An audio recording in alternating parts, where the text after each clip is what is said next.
Dans un petit village niché au cœur des montagnes, circulait une légende que personne n'osait vérifier. On disait que la forêt des Murmures, située non loin du village, était hantée par les esprits des âmes qui avaient disparu ici dans des circonstances mystérieuses. Un groupe de jeunes, avides de sensations fortes, décida d'explorer cette forêt un soir d'automne.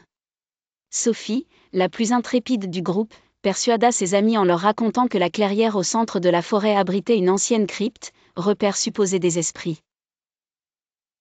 Le soir venu, la lune pleine éclairait leur chemin à travers les arbres imposants et silencieux. Les chants des hiboux et les craquements des branches sous leurs pas ne faisaient qu'amplifier l'atmosphère mystérieuse du lieu.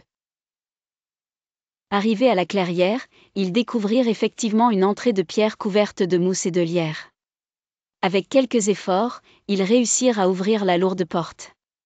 L'intérieur était obscur, la seule source de lumière provenait des torchets de leur téléphone.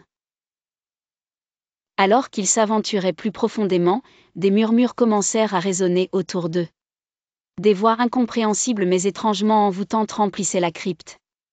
Subitement, les téléphones s'éteignirent tous en même temps, plongeant les jeunes dans l'obscurité totale. Dans l'effroi qui suivit, Sophie sentit une main glaciale saisir son poignet. Terrifiée, elle cria et tenta de se débattre.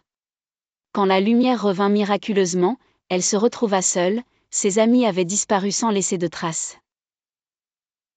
Tremblante, Sophie sortit précipitamment de la crypte et de la forêt.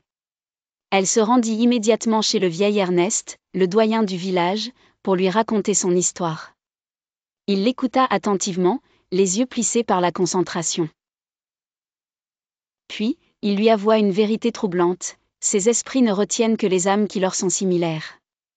Peut-être, Sophie, était-tu l'intruse parmi eux.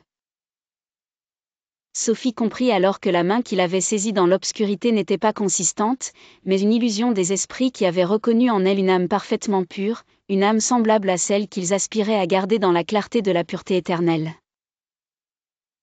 Dans une tournure inattendue et surnaturelle, elle avait été sauvée parce qu'elle n'appartenait pas à leur monde.